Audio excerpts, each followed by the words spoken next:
لو انت اهلاوي زي حالاتي كده وبتعشق النادي الاهلي واتفرجت دلوقتي على اي ماتش كده للنادي الاهلي، هتلاقي امام عاشور بيلعب ومتالق ومكسر الدنيا ولابس رقم 22. بس بذمتك يا اهلاوي، رقم 22 ده ما بيفكركش بحد تاني؟ ما بيفكركش بواحد كده اسعد الشعب المصري كله؟ طب ثانيه واحده، التيشيرت ده ما بيفكركش بحد كده معين اول ما تشوفه؟ بلاش ده يا سيدي. طب التيشيرت ده ما بيفكركش كده بلحظات معينه او حد معين؟ من الاخر هو الماجيكو زيدان العرب.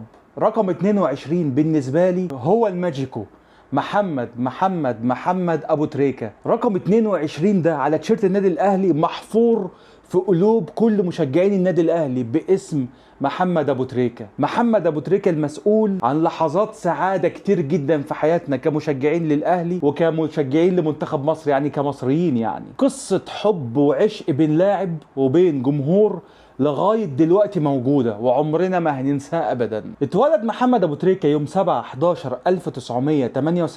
في قريه ناهيه، احدى قرى محافظه الجيزه. والراجل ده تعب جدا في حياته وهو صغير. اسرته كانت اسره متواضعه، وكان دايما ابو تريكه او محمد ابو تريكه حاسس بالمسؤوليه تجاه اسرته. لا كان بيحب يتقل عليهم ولا كان بيحب طلباته تبقى كتير، لدرجه انه هو عنده 13 سنه راح اشتغل في مصنع طوب. قعد يشتغل فيه 6 سنين علشان يساعد اهله او يشيل نفسه على الاقل في مصاريفه، بالرغم ان ابوه عمره ما غصب على اي حد فيه، لا هو ولا اخواته، ان هم يشتغلوا. اول ما اشتغل كان بيكنس الارض من الحصى اللي كان بينزل من الطوب لما كانوا ينقلوه، يعني ينظف الارضيه عشان الطوب لما يجي تاني يوم تكون الارضيه نظيفه. وكان يوميه محمد ابو تريكه 2 جنيه، وبعدين تدرج في الوظيفه وبقى بيشيل الاسمنت ويوديه لماكينه الطوب. اشتغلت في الطوب حوالي 5-6 سنين. اتدرجت في الوظائف. اولا كنت بكنس الارض، جانب ان انا بعد كده اترقيت بعد كده، يعني تودي الاسمنت لماكينه الطوب عشان تعمل الطوب. الشغل ده خلى ابو تريكه جسمه ناشف وبنيته العضليه تكون قويه جدا. طب والكوره ابو صلاح؟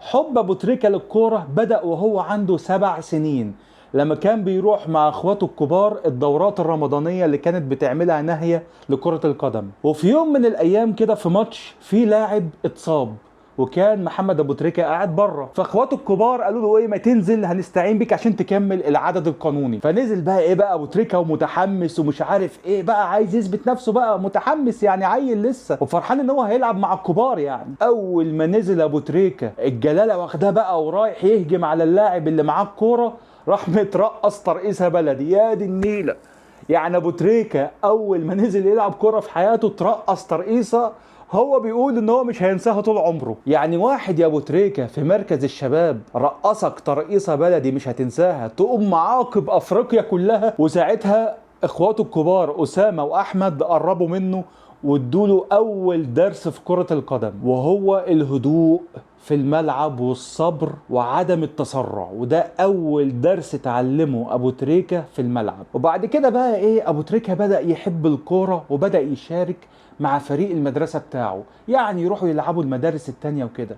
وتعرض ابو تريكه لاول اصابه ليه في حياته، يا عيني، وهو بيلعب مع فريق المدرسه رجله اتكسرت وفضلت في الجبس فتره. وبعدين اخوه الكبير بقى راح المدرسه وقابل الاستاذ عصام وهيب استاذ التربيه الرياضيه، قال له يا عم ما انتش تخليه يلعب كره تاني، احنا مش ناقصين اصابات وتعوير والكلام ده كله. ولكن ابوه الحاج محمد ابو تريكه، ما هو اسمه محمد ابو تريكه يعني هو اسمه محمد ابو تريكه، قال لاخواته الكبار سيبوه يلعب براحته، ما حدش يقول له يعمل ايه وما يعملش ايه، انا عارف ان ابني عاقل وعارف هو بيعمل ايه. يعني من الاخر ابو تريكه لقى من ابوه مسانده كبيره جدا انه يلعب الكوره. تخيل بقى لو كان ابوه قال له خلاص يا ابو تريكه ايه، اقعد في البيت يا ابني وما عادش تلعب كوره تاني، كان مين اللي هيبهدل الزمالك؟ طب كان مين اللي هيجيب الجون في الصفاقس؟ طب كان مين اللي هيجيب الجون في الكاميرون؟ المهم فضل ابو تريكة يلعب في فريق المدرسة والناس كلها تعرفه، كان حريف كده ولعيب كده ممتاز، وبدأ يلعب في مركز شباب ناهية واتشهر جدا وقتها وصيته سمع في المركز كله. وفي دورة بقى من الدورات الرمضانية في ناهية فاز الفريق بتاعه بالمركز الأول، وكان ابو تريكة احسن لاعب وقتها في الدورة واخد اول جايزة له في حياته. عارفين الجايزة كانت ايه؟ تيشيرت النادي الاهلي. ابو تريكة اهلاوي من وهو صغير وكان يعشق الكابتن محمود الخطيب. المهم وقتها ابو تريكة كان ليه واحد صاحبه اسمه مجدي عابد. مجدي قال لابو تريكة ان في اختبارات الناشئين بتاعه نادي الترسانة في حي 100 عقبة، ما تيجي ما نروح نقدم فيها. المهم ابو تريكة راح مع صاحبه هناك عشان يقدموا في اختبارات الناشئين بتاعه نادي الترسانة.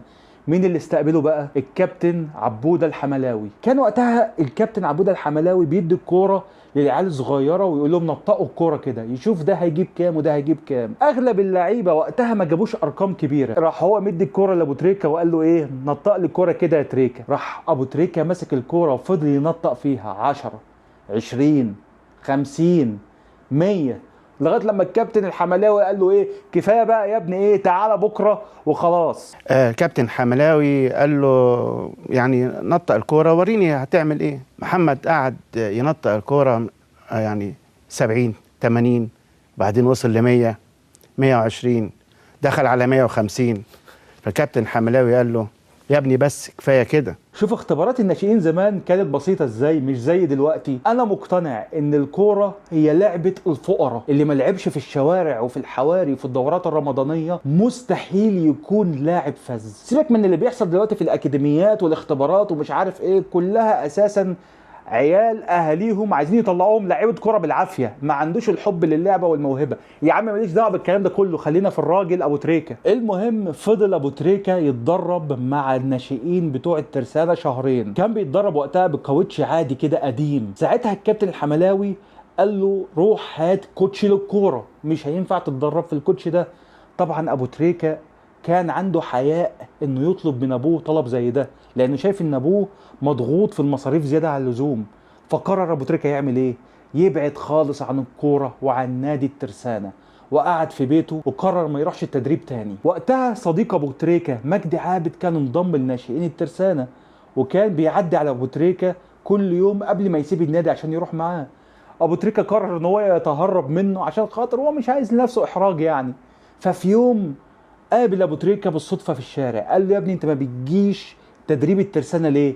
قال له بصراحه انا ما عنديش كوتش كوره اروح بيه التدريب، ومحرج ومش عايز ان انا ايه احرج نفسي مع حد او اطلب حاجه من حد. وقتها صاحب ابو تريكة راح للكابتن حملاوي وقال له ابو تريكة مش عايز يجي التمرين عشان 1 2 3. ساعتها الكابتن حملاوي قال له تجيبهولي بكره ومالكش دعوه. تاني يوم ابو تريكة راح الترسانة مع مجدي عابد، قابله الكابتن الحملاوي وكلمه بينه وبينه كده، قال له يا ابني انت ما بتجيش التدريبات ليه؟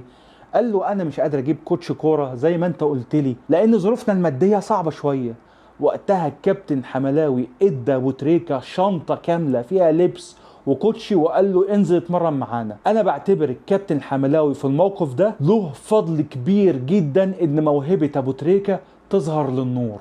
انتوا عارفين في كام ابو تريكة دلوقتي في مصر مبطل كوره بسبب ظروف المادية الصعبة؟ يا ريت يا جماعة نتبنى المواهب دي وندور عليها وندعمها عشان تظهر للنور. وقتها ابو تريكة في الفترة دي كان عنده 13 سنة، فضل يلعب مع ناشئين نادي الترسانة 4 سنين لغاية ما بقى عنده 17 سنة وانضم وقتها للفريق الأول. كان وقتها نادي الترسانة بيلعب في دوري المظاليم اللي هو الدرجة الأولى غير الدوري الممتاز. ومع تألق أبو تريكة في الفريق صعد نادي الترسانة موسم 2000-2001 للدوري الممتاز. في أول موسم بقى لأبو تريكة في الدوري الممتاز سجل 6 أهداف وشكل مع زميله السوري مهند البوشي ثنائية ممتازة صنع له 11 هدف.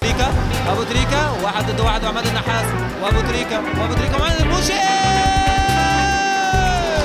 والهدف الثالث وثلاثية البوشي تريكة ابو تريكة ولا مهند البوشي؟ ابو تريكة حطها حلوه والهدف الاول لترسانة ولا عملها محمد ابو تريكه.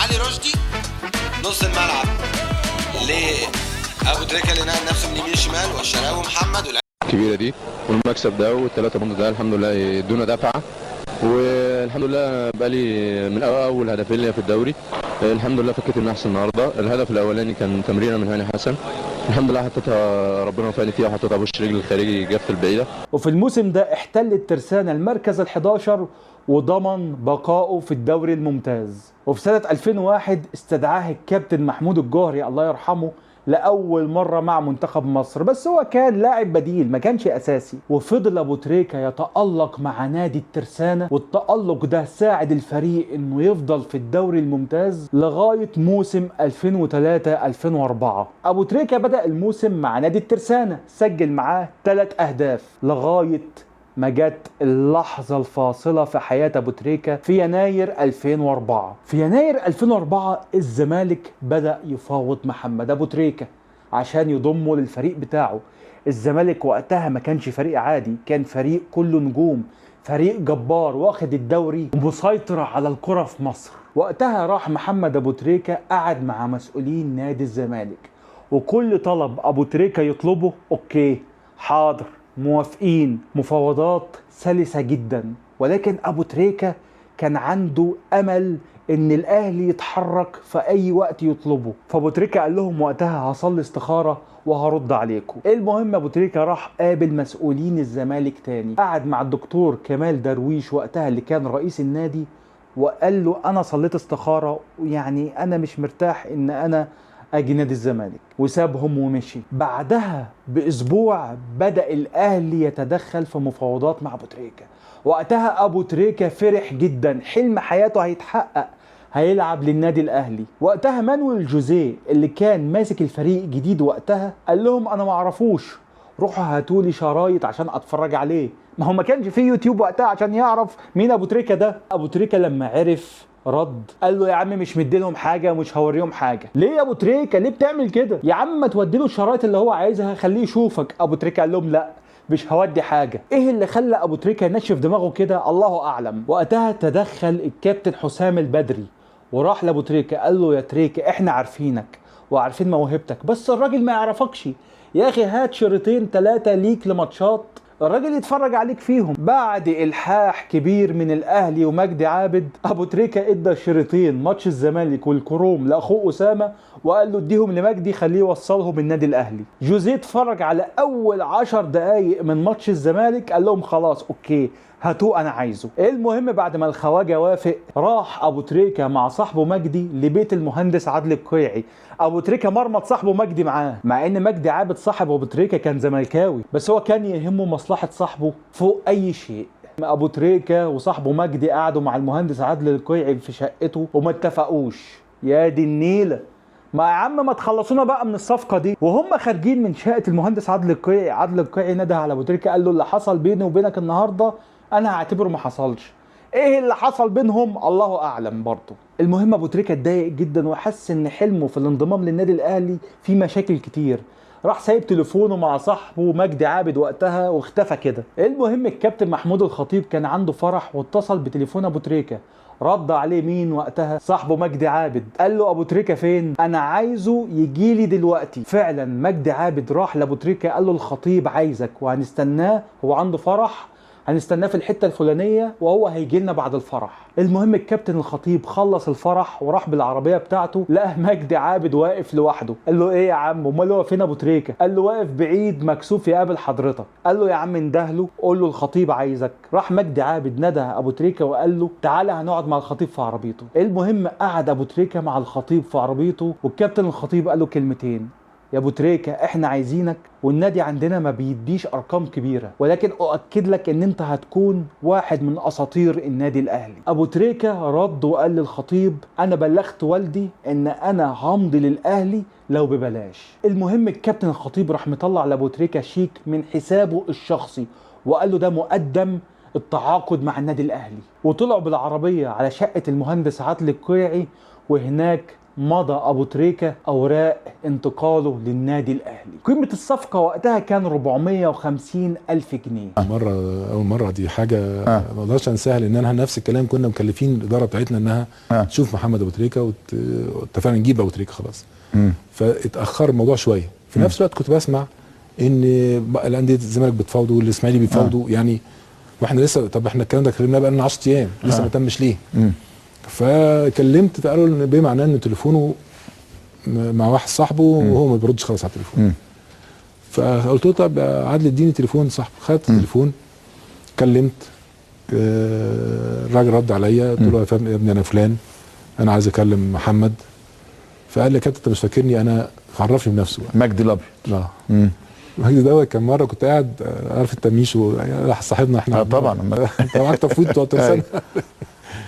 قلت له انا عايز اشوف محمد. قال لي يا كابتن في اي وقت. قلت له النهارده عندي فرح في مصر الجديده، بقى انا ما بحضرش كتير في الافراح بس بقعد ربع ساعه بتاع وامشي. قلت له انزل الاقيكم موجودين. قلت له نزلت لقيته هو لوحده.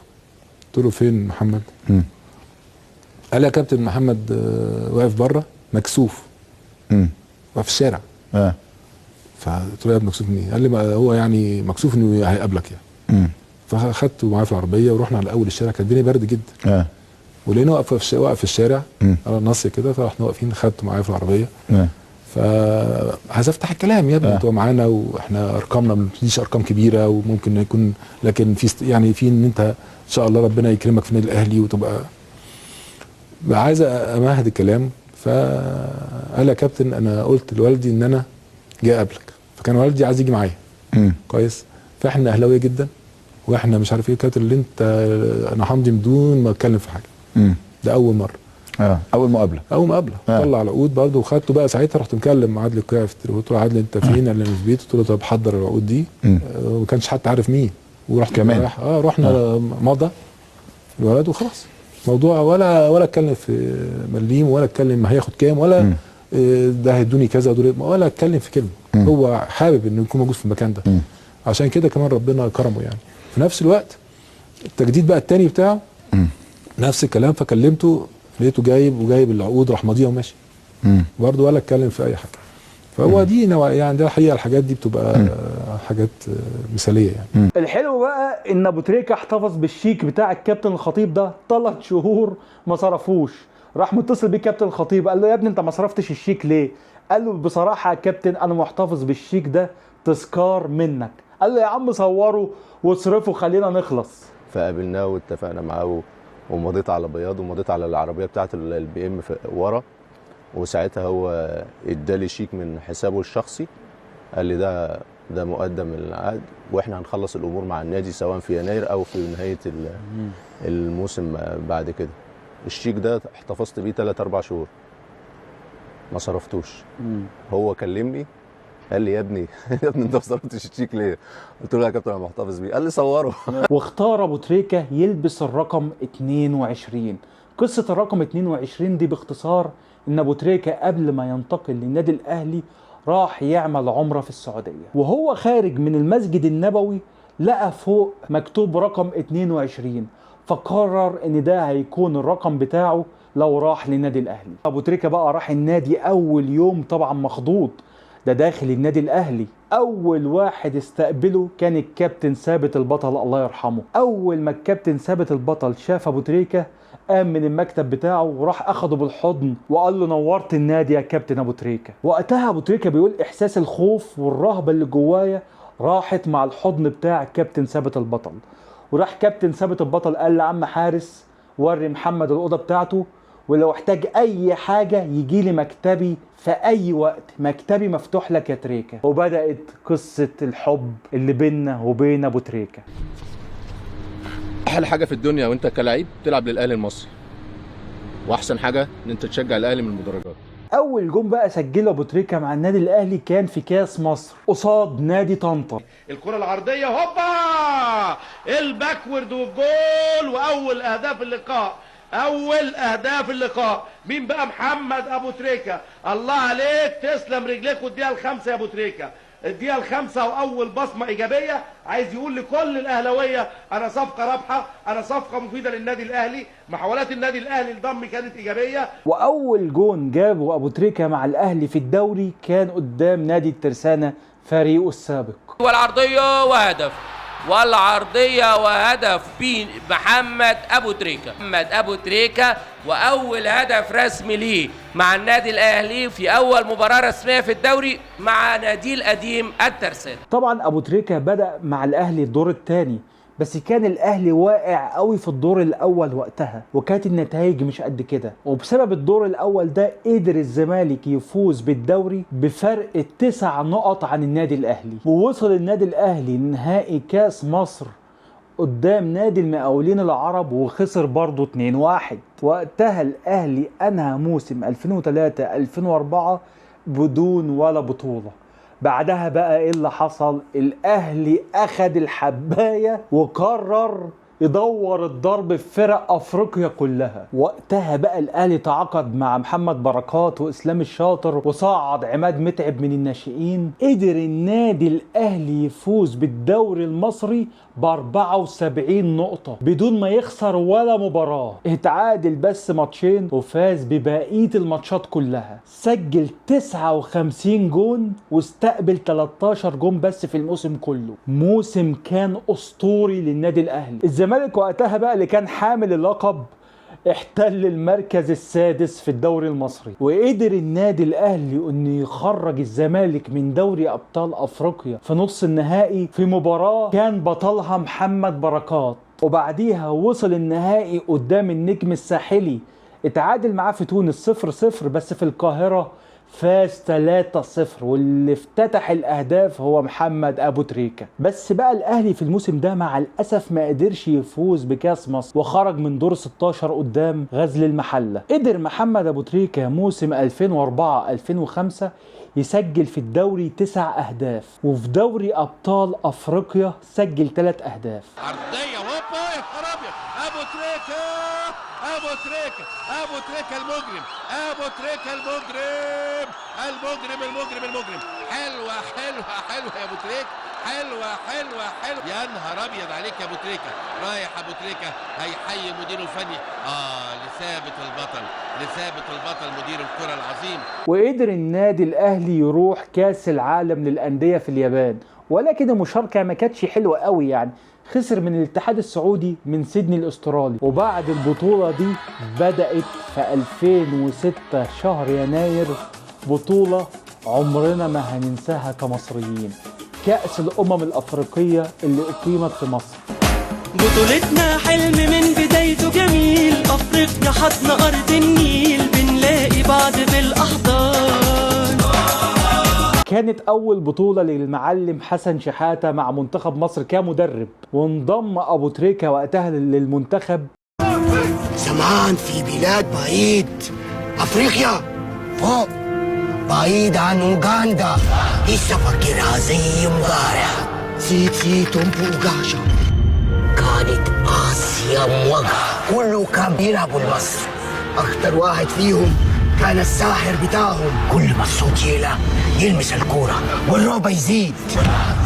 حصة واحدة يكشف ملعب كله عليه شوطة، ما تخيفش أبدا. بوتريكا، خلوا بالكم من بوتريكا.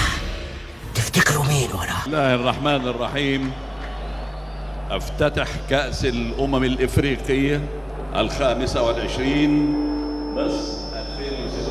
يعني بس كانت التوقعات او الناس ما كانتش متوقعة ان مصر تاخد البطولة، وقدر المنتخب المصري يتصدر مجموعته اللي كان فيه ساحل العاج والمغرب وليبيا. وفي المباراة الافتتاحية يوم 20/1/2006 سجل ابو تريكة اول اهدافه مع المنتخب المصري، هو كان تاني الاهداف في مباراة مصر وليبيا اللي انتهت 3-0 لمنتخب مصر، وسجل تاني اهدافه مع المنتخب قدام ساحل العاج في المباراة اللي انتهت 3-1 للمنتخب المصري. وفي دور الثمانية فازت مصر على الكونجو 4-1 واتأهلت لنص النهائي، ولعبنا السنغال في نص النهائي المباراة الشهيرة بتاعت عمرو زكي وميدو وحسن شحاتة، وقدرنا نفوز عليهم 2-1 ونوصل لمباراة نهائية قدام ساحل العاج.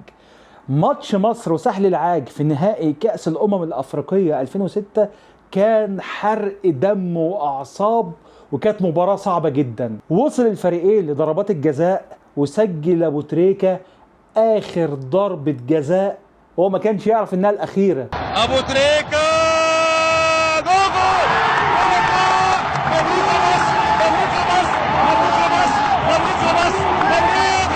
وقدر يفوز المنتخب المصري ببطولة كأس الأمم الأفريقية في استاد القاهرة. أنا عمري ما هنسى اليوم ده، لما نزلنا الشارع وقعدنا نحتفل وكنا كلنا مرتبطين ومتعلقين بالمنتخب المصري. أيام جميلة جدا، يا ريت ترجع تاني. المهم بعد انتهاء كأس الأمم الأفريقية رجع أبو تريكة النادي الأهلي، وقدر يحافظ على لقب الدوري للموسم الثاني على التوالي بلا هزيمة ب 72 نقطة. اتعادلوا بس 3 مباريات وفوزنا بالباقي. الأهلي الوقت ده كان جبار، وكان أبو تريكة وقتها هداف الدوري ب 18 هدف، وقدر يفوز بكاس مصر بعد ما فاز على الزمالك 3-0 في النهائي. وفي دوري أبطال أفريقيا عمرنا ما هننسى المباراة الأيقونية بين الأهلي والصفاقسي التونسي يوم الحد 29/10/2006. كانت مباراة الذهاب في استاد القاهرة بين الأهلي والصفاقس، ومع الأسف اتعادل الأهلي 1-1 في استاد القاهرة، وكان أبو تريكة هو اللي مسجل الهدف بتاع النادي الأهلي. وقتها الجماهير كلها كان عندها إحباط، إحنا هنروح تونس هنخسر البطولة هناك، لازم نفوز عليهم في تونس، ولاعيبة شمال أفريقيا في ملعبها بتبقى رزلة جدا جدا جدا. وجي بقى ميعاد مباراة العودة بين الأهلي والصفاقس التونسي في تونس يوم 11/11/2006. قررت بقى الجماهير التونسية إيه؟ إن هي تعمل تيفو إن أبو تريكة قال يعني إيه بيسلمهم الكاس. يعني سبحانك يا رب الاحتفالية دي جت على دماغهم في الآخر. اوعى تستفز الأهلي أو تعمل عليه لقطة وتفكر إنها تعدي كده. وفضلنا قاعدين في القهوة بنتفرج على الماتش. أنا فاكر أعصابنا محروقة، جوزيه نازل بتشكيل منيل ب60 نيلة. خلاص بقى لغاية الدقيقة 90 بقى المباراة انتهت، ناس كتير خدت بعضها ومشيت من القهوة، وناس كتير خلاص بقى ايه انشغلت وبدأت تلعب طاولة ونسيت الماتش شغال. لغاية ما شادي محمد بيعمل كورة عالية عشوائية كده، متعب ضربها بدماغه، فلافيو ضربها بدماغه، راحت لابو تريكة. ابو تريكة رزعها برجله الشمال في الجون. لو اتعادت 1000 مرة هتدخل مرة واحدة بس من ال1000. انا فاكر الجون دخل وابو تريكة بيحتفل ويجري والناس في القهوة عاملة كده. الناس هاجت بعد الجون ما جه بثانيتين 3، كأن الناس مش مصدقة اللي بيحصل.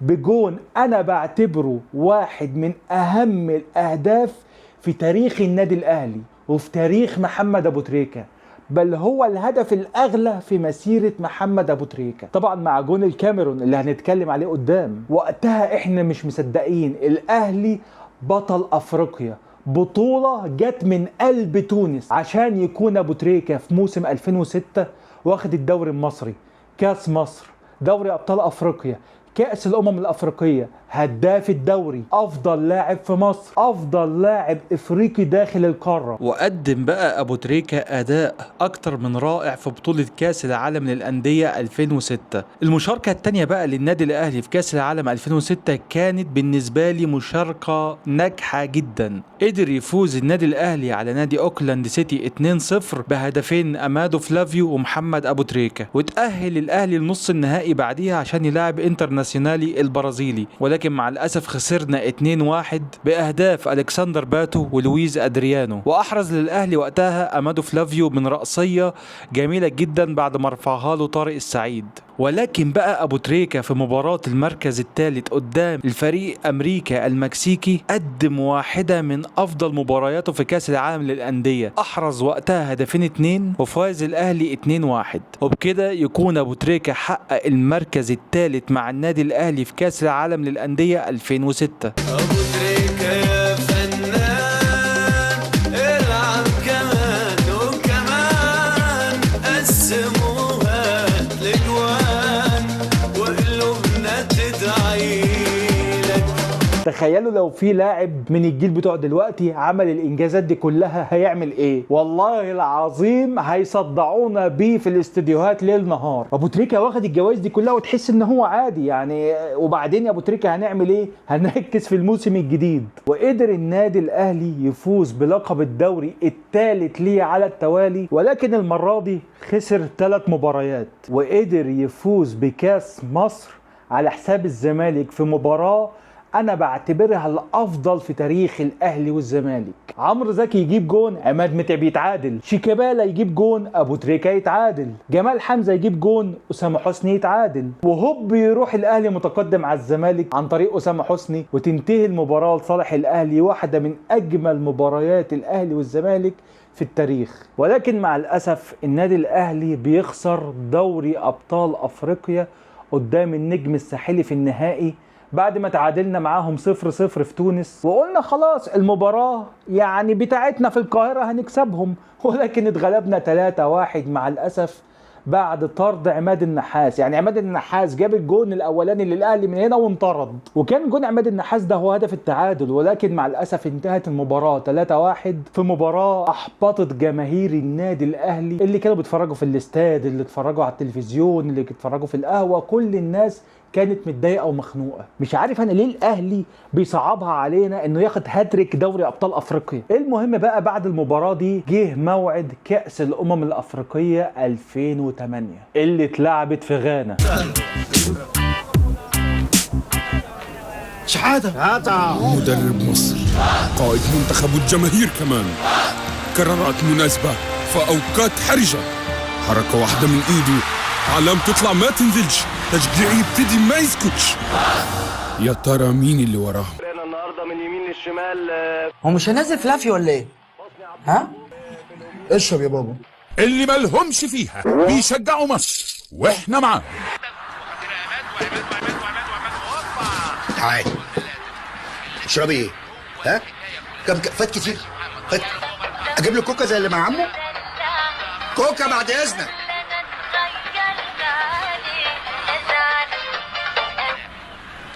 ايوه يا بطه. ايه؟ طب قال لك ايه طيب؟ المستفزين بيشجعوا واحنا معاهم. انت لابس شرابك البيج؟ ما ده اللي طلعنا من كاس العالم. خد بوق. المتشائمين بيشجعوا مصر واحنا معاهم. هو حسني ما تخليناش عشان نتفرج يا جدع. ايوه اديله يا جدع، اديها له بقى، طلعها اديها له. ايوه شوط يا عم ببطن رجلك. حسني هات كوكا. هو بيدروس ليه؟ العصبيين بيشجعوا مصر واحنا معاهم. انتوا قلقانين على ايه؟ لو زامبيا كسبت السودان 3 واحنا نكسب الكاميرون 4 ضمننا الدور الثاني. اول تغيير والكوكا عليا. المتفائلين بيشجعوا مصر واحنا معاهم. والبطولة دي المنتخب المصري قدم افضل اداء ليه في تاريخه. منتخب بيكسب وبيأدي اداء يمتع كل المصريين. عماد متعب بقى ومحمد زيدان وابو تريكة وحسني عبد رب ومحمود فتح الله ووائل جمعة، عصام الحضري، سيد معوض. فريق كان ذهبي. وما اقدرش انسى طبعا احمد فتحي. ده كان الجيل الذهبي لمنتخب مصر اللي احنا اتخدعنا لغاية دلوقتي وفكرنا ان احنا جامدين، ولكن مع الاسف ده كان جه استثناء في تاريخ مصر. يا رب يجي لنا جيل تاني زيه. مصر كان مجموعتها فيها الكاميرون وزامبيا والسودان. بسم الله الرحمن الرحيم، مصر مسكت الكاميرون في المباراة الافتتاحية لمنتخب مصر 4-2، كسحنا الكاميرون. هوب دخلنا على ماتش السودان 3-0، ابو تريكة سجل هدفين ورفع التيشيرت بتاع تعاطفا مع غزة اللي عمل مشاكل كتير قوي وقتها، وكان ابو تريكة هيتعاقب ومش هيكمل البطولة، ولكن بسبب دعم اللاعبين العرب لابو تريكة الكاف ما قدرش يعمل اي حاجة لابو تريكة وكمل البطولة. وتعادلنا مع زامبيا 1-1 وتصدرنا المجموعة بتاعتنا ب7 نقط، وقدرنا نفوز على أنجولا في ربع النهائي 2-1 ونتأهل عشان نلاعب ساحل العاج في نص النهائي. وقتها كان ساحل العاج فايز 5-0 على غينيا. فاكرين دروجبا لما عمل الحركة دي كلنا كنا مقلقين من ساحل العاج، ولكن ابو تريكة وقتها صرح وقال انا لما شفت دروجبا عمل الحركة دي تأكدت ان احنا هنكسب مباراة ساحل العاج. كانوا نازلين بغرور شويه. والحركه بتاع دروجبا لما عملها في مباراه غينيا فادتنا يقين ان هم متعالين. خلاص فادتنا يقين الحركه اللي هو عملها، يعني زي ما بقول استغفر الله العظيم انا الله. فلازم ربنا يعني. فلازم الانسان اللي دام وصل للدرجه دي ربنا سبحانه وتعالى هيديله درس. المهم دخلنا على ساحل العاج في المباراة بتاعت نص النهائي. احمد فتحي حط الجون الاولاني وعمرو زكي حط الثاني والثالث وابو تريكة راح حاطط الرابع. مسكنا ساحل العاج بهدلناهم في المباراة دي وعرفناهم ان اوعى تتعالى على الكرة عشان الكرة هتديك على دماغك. ويوم 10/2/2008 اتلعبت المباراة النهائية بين مصر والكاميرون. المنتخب المصري وقتها كان نازل خايف من الكاميرون مع ان هو كسبان الكاميرون في دور المجموعات، ولكن هم وقتها كان مستواهم عالي ومش هيسمحوا لك ان انت تكسبهم مرتين. ولو احنا كنا خسرنا النهائي ده قدام الكاميرون كانت البطولة بالنسبة لنا هننساها، ما كناش هنفتكرها لغاية دلوقتي. وفي كورة كده أحمد حسن طوحها كورة ميتة، محمد زيدان قرر يروح مع السونج ويلتحم معاه. ساعتها أبو تريكة جري على ال18 على طول، هو حس إن زيدان هيقدر ياخد منهم الكورة وحطها في زاوية ضيقة جدا تعتبر زاوية مستحيلة، وقدر يسجل أبو تريكة جون الفوز لمنتخب مصر بالمباراة وبالبطولة. في كل التاريخ المصري الكروي لم يخلق لاعب مثل بوتريكا، لم يوجد لاعب مثل بوتريكا. اهداف لها تاريخ، اهداف لها سجل وارشيف، اهداف تكتب وتكتب وتكتب. بطولة عمرنا ما هننساها كمصريين ابدا، بهدف هو الاغلى لابوتريكة مع منتخب مصر. والله العظيم الواحد بيفتكر الايام دي وعايز يعيط، والله عايز يعيط على حال الكرة المصرية واللي احنا واصلين له دلوقتي. وطبعا خلاص احنا بقينا متعودين الاهلي قدر يحافظ على لقب الدوري المصري. فاكرين بقى مباراة الزمالك بتاعت نهائي كاس مصر اللي خلصت 4-3 للاهلي؟ ادي اخر بطولة كاس مصر فاز بيها ابو تريكة مع النادي الاهلي. ولكن كاس مصر ايه؟ ابو تريكة قدر يفوز مع النادي الاهلي بدوري ابطال افريقيا قدام القطن الكاميروني في مباراة انتهت في القاهرة 2-0 وفي الكاميرون 2-2. وفي موسم 2008-2009 الاهلي والاسماعيلي في الدوري المصري اتعادلوا مع بعض في عدد النقط، وكان لازم يكون في مباراة فاصلة لتحديد مين هو بطل الدوري. ويوم 24/5/2009 الأهلي قدر يفوز على الإسماعيلي 1-0 بهدف أمادو فلافيو ويفوز بلقب الدوري. الدوري كان هيضيع بس الحمد لله لحقناه. ولكن مع الأسف حصلت مصيبة للأهلي في دوري أبطال أفريقيا 2009 لما خرج من دور ال16 على إيد كانو بيلارسي النيجيري بعد ما تعادل معاه الأهلي 1-1 في نيجيريا وتعادل في القاهرة 2-2.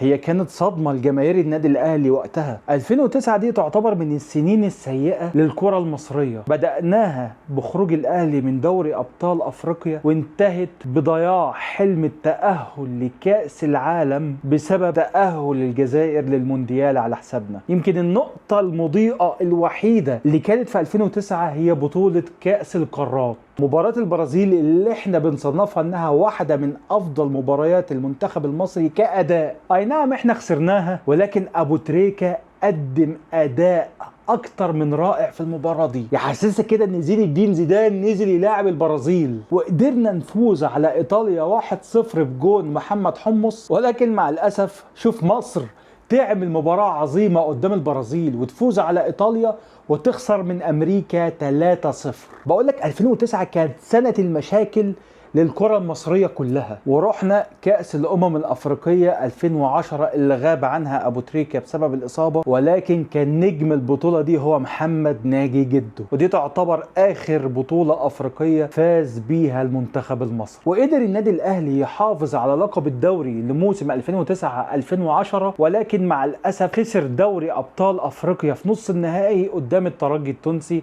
بعد ما فزنا عليه في القاهرة 2-1 ولكن هناك في تونس قدر يفوز علينا 1-0. وموسم 2010-2011 قدر يفوز النادي الاهلي بالدوري المصري. خلاص بقت عاده عند النادي الاهلي، مفيش منافسين، ولكن تستمر عقده دوري ابطال افريقيا لما فشل النادي الاهلي في التاهل من دور المجموعات. في موسم 2011-2012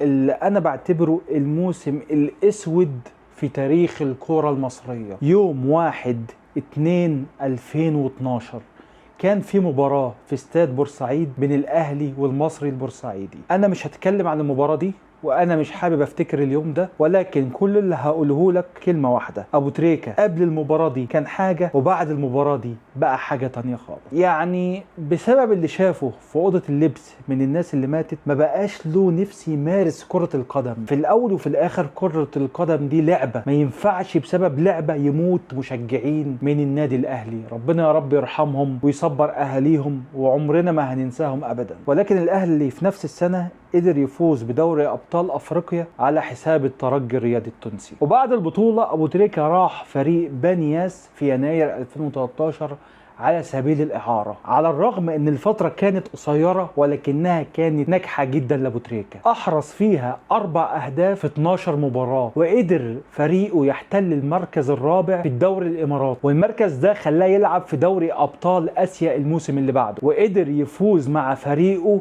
بكأس الخليج للأندية للمرة الأولى في تاريخ فريق بنياس، وكان مؤثر جدا في المباراة النهائية، وقدر فريقه يفوز 3-1 في النهائي على حساب نادي الخور القطري. وبعد ما انتهت فترة الإعارة رجع أبو تريكة في شهر 5/2013 تاني للنادي الأهلي، ولكن احنا كمشجعين ما كناش نعرف انها السنة الأخيرة لأبو تريكة مع النادي الأهلي.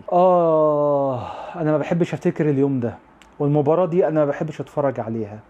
يوم 10/11/2013 مباراة الأهلي وأورلاندو بايرتس، أبو تريكة جاب الجون الأولاني في الدقيقة 54 وراح احتفل مع الجمهور بطريقة إحنا عمرنا ما شفناها في حياتنا، عشان في الوقت بدل الضايع يخرج أبو تريكة من الملعب في تبديل، وهو خارج من الملعب بيعمل لنا كده. ايه دي يا ابو تريكة؟ ما احناش فاهمين. اتاريه كان الوداع، بس ما حدش كان فاهم في الاستاد. في ناس ركزت في اللقطة، ولكن الناس يعني عادي، ابو تريكة بيخرج بيحيي الجمهور. ما كناش نعرف ان دي اللقطة الاخيرة لابو تريكة مع النادي الاهلي. انا لا بحب المباراة دي ولا بحب البطولة دي ولا بحب اتفرج على ملخص حتى الماتش ده بسبب ابو تريكة. الراجل ده انا بحبه على المستوى الشخصي. الراجل ده اسعد جماهير الكرة المصرية في المسيرة بتاعته كلها، سواء مع الأهلي أو مع منتخب مصر. أبو تريكة واحد من أساطير الكرة المصرية اللي هيفضل دايما في قلوب جماهير النادي الأهلي. انتوا عارفين اللي مصبر الواحد إيه؟ إن هو بيتفرج عليه كل أسبوع في تحليل مباريات الدوري الإنجليزي على الBeIN Sport. ومهما أتكلم عن أبو تريكة مش هقدر أوفيه حقه كلاعب قدم الكتير والكتير للنادي الاهلي ومنتخب مصر. وبس يا سيدي، هي دي كانت حكايه ابو تريكة الماجيكو وساحر الجزيره. لو عجبتك الحلقه اشترك واعمل لايك دلوقتي حالا. مستني ايه؟ كان معاكم احمد صلاح، وايه الحكايه. سلام عليكم.